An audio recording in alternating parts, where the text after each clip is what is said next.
ஒரு வாலிப பிள்ளை இந்த டான்ஸு கோரியோ பண்ணிட்டு இருக்கும்போது கால் ஸ்லிப்பாகி கீழே விழுந்து இந்த முட்டி வந்து பார்த்தீங்கன்னா விலகிருச்சு. அந்த மூட்டு வந்து பார்த்தீங்கன்னா இந்த பக்கத்தில் இருக்கிற மூட்டு இந்த பக்கம் வந்துருச்சு. பார்த்தாலே நமக்கு விசிபிளாக நமக்கே தெரியுது. ஒரு காலுக்கும் இன்னொரு காலுக்கும் பயங்கரமான டிஃப்ரெண்ட். ஒரு கால் ஸ்ட்ரெயிட்டாக இருக்குது, ஒரு காலுடைய அந்த பால் மட்டும் வந்து இந்த பக்கத்தில் தள்ளி இருக்கிறது தெரியுது. கால் வீங்கிருச்சு. அந்த பிள்ளைனால ஒரு அடி கூட நகர்த்த முடியல. எந்திரிச்சு சேரில் கூட 2 பேர் சேர்ந்து தூக்கி சேரில் வைக்கலான்னா சேரில் கூட உட்கார வைக்க முடியல. என்ன பண்ணுறதுனே தெரில. அந்த பொண்ணு வந்து வாலிப பொண்ணு அழுன்னு அழுது.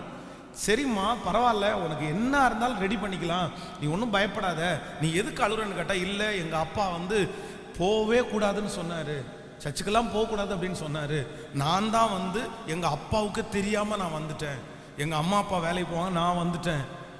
எனக்கு அதை விட ஷாக் ஆயிடுச்சு. தெரியாமல் வந்து எனக்கு இப்படி நடந்துச்சு அப்படின்னு உடனே என்னதான் இருந்தாலும் அம்மா அப்பாவை கூப்பிடாம இருக்க முடியாது. அவங்க அம்மாவை வந்து கூப்பிட்றதுக்காக ஃபோன் அடிச்சோன்னா அவங்க அம்மா வந்துட்டாங்க. வந்த உடனே அவங்க அம்மா அழுகுறாங்க. இதுக்கு தான் உன்கிட்ட போவானான்னு சொன்னேன்ல, நீ எதுக்கு போன, எதுக்கு வந்த இங்க, உங்க அப்பா என்ன கொன்றுவாரு, அடிச்சே சாகடிச்சிருவாரு, நீ வந்து இப்படி என்ன உயிரை வாங்குறேன்னு அவங்க ஒரு பக்கத்தில் அழுகுறாங்க. அப்போ நான் சொல்கிறேன், இல்லை சமாதானமாக இருங்கம்மா, நம்ம கூட்டிகிட்டு போகலாம்.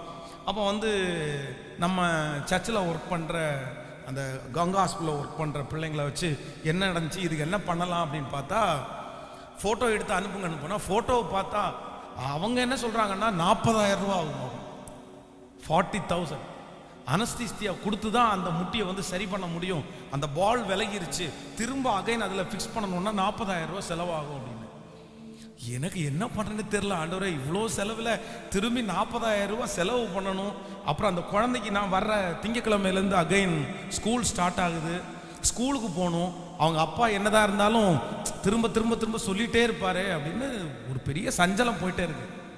அப்போ தான் இந்த இடத்துல இருந்து ஒரு ஜெபம் பண்ணுறேன், ஒரு 2 மினிட்ஸ். ஆண்டவரே, இது வரைக்கும் ரொம்ப நேர்த்தியாக நடந்துச்சு, உங்களை வச்சு தான் ஆரம்பித்தோம், ஆனால் இது ரொம்ப மலை போல இருக்கு இந்த பிரச்சனை, ஆனால் இதை ஒரு சமபூமியாக மாற்றுங்கப்பா, எந்த பிரச்சனையும் இல்லாமல் ரொம்ப அழகாக இது ரெடி ஆகணும், அந்த பிள்ளைக்கு சரியாகணும், ஒரு சமாதானத்தை தாங்கணும். அவங்க அம்மா உடனே அவங்க அப்பாவை நான் கூட்டிகிட்டு வரேன்னு சொல்லிட்டு அவங்க அப்பாவை கூப்பிட்டு போகிறாங்க. அவர் வர்றாரு, அவர் திப்புன்னு உள்ளே வந்துட்டு, என்ன நான் உன்ட்ட கெட்ட வார்த்தையில் பேசுகிறாரு, உன்னை இப்படி சொன்ன இல்லை வரக்கூடாது அப்படின்னு, நீ எதுக்கு இங்கெல்லாம் வந்த, இந்த பாரு அவனுங்களே சரி பண்ணிடுவாங்க, அவனுங்களே பார்த்துக்குவானு அப்படின்ட்டு அவர் பாட்டுக்கு போயிட்டாரு. 2 திட்டிட்டு அவங்க ஒய்ஃபை திட்டிட்டு அந்த பிள்ளைய திட்டிட்டு அவர் பாட்டுக்கு போயிட்டாரு. அவனுங்களே பார்த்துக்குவானோ, அவனுங்களே சரி பண்ண அனுப்பட்டும் அப்படின்னு போயிட்டாரு. அந்த ஒரே ஒரு நிமிஷம் ஜெபத்தை ஆண்டவர் கேட்டார். அப்போ அந்த பிள்ளையால் நடக்கவே முடியல, கைத்தாங்களாக கூட்டிகிட்டு போய் பாஸ்டர் அம்மாவுடைய காரில் ஏற்றி நீ கொண்டு போய், அப்போ அங்கே இருக்கிறதுலே ஒரு பிள்ளை சொல்லுது, பக்கத்தில் ஒரு வைத்தியர் இருக்கிறாரு, அவர்கிட்ட கூட நம்ம வேணா ஒரு டைம் போகலாமா அப்படின்னு. ஒரு சின்ன பொண்ணு, உனக்கு வைத்தியரை தெரியுமான்னு கேட்டேன். கண்டிப்பாக தெரியும் அப்படின்னாங்க. சரி, ஜஸ்ட்டு ஃபஸ்ட்டு போய் ஒரு வைத்தியரை கன்சல்ட் பண்ணிவிட்டு அதுக்கப்புறம் வேணா ஹாஸ்பிட்டலுக்கு நம்ம கொண்டு போகலாம் அப்படின்னு சொல்லிட்டு இங்கேருந்து சர்ச்சுக்கு உள்ளே இருந்து அந்த காருக்குள்ளே ஏறுறதுக்குள்ள கர்த்தர் பரிபூரணமான விடுதலை கொடுத்துட்டார். காருக்குள்ளே ஏறுறதுக்குள்ளே அற்புதம். காரில் போய் உட்கார வச்சு வைத்தியத்தில் கூட்டு போய் வைத்தியர் செக் பண்ணி பார்த்தா ஒன்றுமே பிரச்சனை இல்லைம்மா, எதுவுமே பிரச்சனை இல்லை, நட அப்படின்னு கேட்டால் அங்கேயே அது ரொம்ப ஜாலியாக நடக்குது.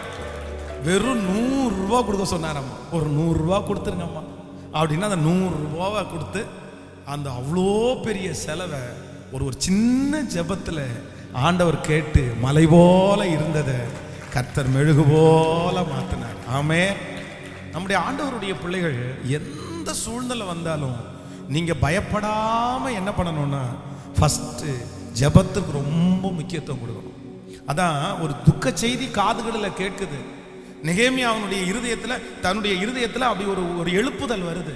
அப்ப என்ன பண்ணலான்னு சொன்னா அவனுடைய ஆரம்பமே எதா இருந்துச்சுன்னா ஜெபந்தான் அவனுடைய ஆரம்பமா இருந்துச்சு. சரிப்பா, எனக்குள்ள ஆண்டவர் எழுப்புதல் வச்சாரு, கிளம்பலாம், டாக்டர் உடனே போய் நான் வந்து ராஜாட்ட பேசுறேன் அப்படின்னு பேசல.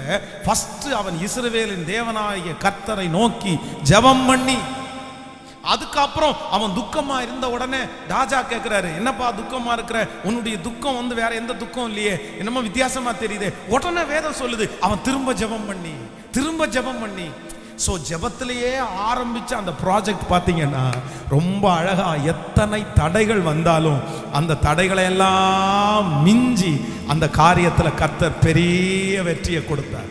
ஆமென். நீங்க நிறைய பேர் ஜெபம் பண்ணிட்டு இருக்கிறீங்களா? உங்க நம்பிக்கை தளர விடாதீங்க. ஆண்டவரிடத்துல உறுதியா பற்றிக்கிங்க. எல்லாத்தையும் ஜெபத்திலேயே ஆரம்பிங்க.